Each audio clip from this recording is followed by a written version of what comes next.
Yo, yo, yo, people and patrons of the night. It is your boy, your favorite horror hero, the Horrorlander.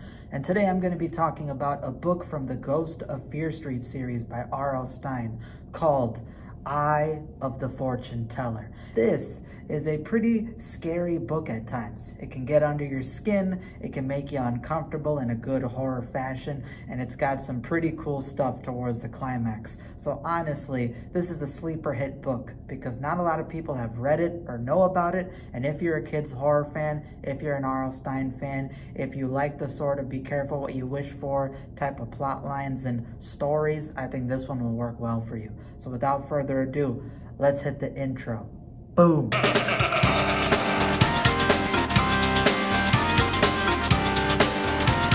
Okay, that wasn't the correct intro. This is actually supposed to be the right intro. Here we go.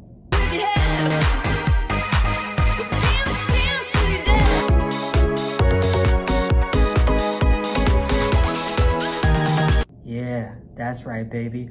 Let's get into the review. So Eye of the Fortuneteller opens up with the main characters, Kelsey and Drew. And Kelsey and Drew are two typical middle school kids who grow up on Fear Street. Fear Street is kind of the universal location of all these Ghost of Fear Street books. They all take place in the same neighborhood, even though they're anthological horror stories. And it's kind of an ongoing gag that all these weird tales take place on the same street, the same neighborhood, a place known for odd occurrences and monsters and ghosts always appearing in front of people's lives. So they're at a local kind of carnival fair, and they're riding on top of this scary sea serpent roller coaster, and Kelsey's not that impressed by the roller coaster. You get the idea that her personality is very bold. She doesn't experience fear a lot. A sharp contrast to her friend Drew, who is more skittish, who gets more easily scared. And she's disappointed so far that she hasn't experienced any real, thrills and chills, as R.L. Stine would say, inside of this carnival experience. So as her and Drew are kind of looking for something else to do while bantering with each other, they end up finding this decrepit, kind of old-looking shack that has a lot of strange paraphernalia and memorabilia in there, such as a skeleton prop, taxidermied animals, some various strange books all over the place, and they end up realizing that it's actually a gypsy fortune teller shack. So they decide, you know what, we might as well go in there and get our fortune read because there's nothing really else to do right now. We've done all the rides, we've done all the games, and we're low on our money. And as they get in there, they are actually called out to by this older woman figure who's got typical gypsy wear. She's got that accent going on, but she looks a little bit intimidating. She's got this creepy aura to her, and she's extremely old, face full of wrinkles, and she's got one bright blue eye and one what looks like to be dead coal black eye that just absolutely sends chills down Kelsey and Drew off of seeing her appearance. And she claims that she'll be able to read their fortune, and she very sharply says, "I won't do it for a cost. You don't need money. I'm just going to take your fortune for you." That's what Madame Velda does.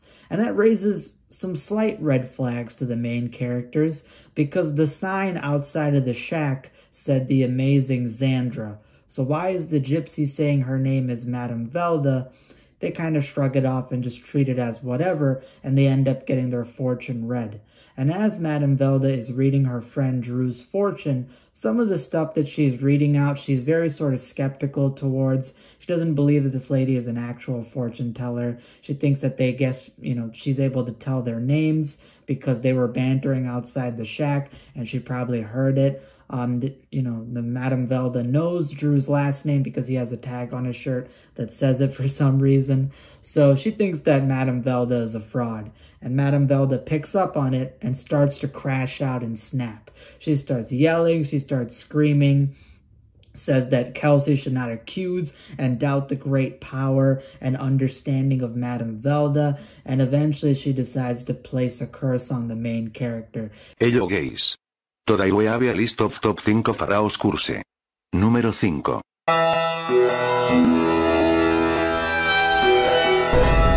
Número 4. Your souls are mine! she pulls out some tarot cards and flips it over and shows the Fool card and says that Kelsey was a fool to doubt her power, to doubt her capabilities. And now she's going to place a curse on her, where Kelsey's going to have to face her fears in order to truly learn what fear is, because of her overconfidence leading to ignorance. And Kelsey again thinks the lady's crazy. Drew thinks the same thing, and they run out of there. And next thing you know, Madame Velda starts chasing them down the Carnival Pier block. And as they try to run away and they turn around, they see that Madame Velda is nowhere in sight. See, she basically seemingly vanished. But the tarot card of the Fool was thrown into the air last second, and they see it kind of soaring into the sky in a very strange manner, and it weirds them out. But they decide, you know what, that was crazy, that lady's insane, but we're not going to be coming back here anytime soon, so let's just head out back to the house. And as they're going down the Fear Street neighborhood to get back to their home, things start acting up in a weird way, because the normal shortcuts that they usually take and the pathways that they go down are changing and shifting, and there's dead ends where they did not expect. There's walls of buildings where they weren't predicting, and Kelsey's weirded out because she knows this neighborhood like the back of her hand. So how come all the environment and surroundings have changed up all of a sudden?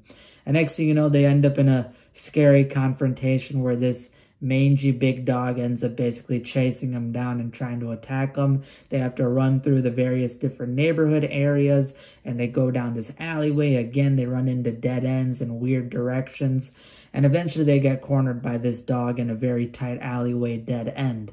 And next thing you know, the dog vanishes, and they don't know where the dog went. And now when they exit this strange alleyway, everything is back to normal. The neighborhood that they knew is the same way that they've always known it. So Kelsey picks up on something that, yeah, there's no way that we got lost. There's no way that we forgot our surroundings, forgot the neighborhood. No, our surroundings got warped. The environment changed somehow, and we don't know why. And when they eventually get back to their house, Kelsey sees that the Joker card from the sky magically lands onto her front yard, and she ends up taking it back into the house. So she kind of thinks that there's something might be more than meets the eye going on. And then you have a very disgusting scene in the book where Kelsey's by herself in her room. She's kind of shrugging off the whole event, thinking it was strange, but there might not be more to it than that. And when she goes to bed that night, all of a sudden she feels this strange tingling sensation down her legs and arms. She feels these pincers, these thousands of legs start crawling over her body, and she realizes that the creature that she has a particular gross out fear of, sand crabs, are actually swarming all over her body and all over her bed and climbing across her chest, her legs, her arms, crawling through her hair, and she's basically getting attacked by these things, and she even feels them crawling into her ears. And she freaks out, she starts screaming, she starts going crazy, she runs out like a mad girl, and then when she turns on the lights to her room and checks her bed, there is not a single crab or creature on her bed. So she's thinking, did I go insane? I felt these thousands upon thousands of legs crawling over my body. What just happened? Like, I couldn't have just imagined that. I'm not going insane. And when she heads back into her bed, you know, earlier before she had ended up ripping up the Joker card and threw it into the wastebasket, and she sees in the middle of her room one single sand crab that scurries under her bed, and she imagines that there might be, you know, millions of these tiny little crabs that are all under her bed. So she leans over her mattress and looks down under the bed, and she ends up seeing not sand crabs, not anything, but she sees the Joker tarot card facing under her bed upward, and it's all in one piece. She had ripped this thing into over a dozen pieces and dumped it into her wastebasket, and now it moved under her bed, and it's completely reformed as if nothing happened. And that's when she realized that there is some extraordinary stuff going on to her, and maybe not, that Gypsy actually did place a curse on her. You have some more terrifying things that occur throughout the book, some really scary scenes, one involving the ocean, and then some horse flies, and then the ocean again, multiple scary ocean scenes in this book, and then she ends up heading back to the carnival fair with Drew after convincing him about all this different stuff that happened. Some other things occur which kind of make Drew kind of switch over to Kelsey's side and believe her. And they head back to the shack, and when they go in this time, there's a different gypsy, a younger looking girl who looks no older than a high schooler. And she claims to be the amazing Xandra. And then quickly, Kelsey realizes, like, yo, what happened to the other gypsy? You know, she placed this curse on me. I need you to help me out. And the amazing Xandra girl, the younger one, is kind of weirded out. She's like, there is no other gypsy. I'm the only one who works at the station. But maybe I can help you. And she tries to assist Kelsey and Drew. It may not, maybe not works out. And after some more difficulties faced, eventually, the main characters realize that there might have been another gypsy who placed this curse on him, and not just any ordinary gypsy. Madame Velda may be a dead gypsy, a gypsy who died a long time ago, a very evil and powerful sorceress who had her entire group of people turn on her, and now she may or may not be haunting this side of Fear Street. By the beach after some unfortunate things in her past, some dark stuff. And now, unfortunately, Kelsey might be dealing with an undead, all-powerful sorceress gypsy. And that's where the story basically picks up, as they have to solve this mystery, figure out what's going on, and find out a way to solve all these different problems and release the curse, the Pharaoh's curse, in a sense. But yeah, this story was a good book. This is a good book. There is a lot of just gross out horror throughout this book. Some really, really intense scenes that got under my skin that made me cringe in the proper horror way. There was some really intense scenes involving this book. 3 specific scenes, which 2 of them I won't spoil because I want you to experience the story and get your hands on it and read it. It does involve horseflies for one of them, and the other one does involve an ocean, so I'll leave it at that. But one of the most intense scenes that I read in this book that I did not describe to you actually involves after the sand crab incident the night before. Kelsey and Drew actually end up going to the beach, and they try to go for a swim because, you know, they're out on a beach trip with their family. And Kelsey ends up ripping up the card again into like hundreds of pieces and scatters it, you know, slowly by slowly into the ocean as the tide takes it out. And eventually her and Drew end up getting into the water and catching some waves and swimming around. And next thing you know, as Kelsey is swimming out in the waves, she ends up getting this jellyfish that ends up clinging to her back.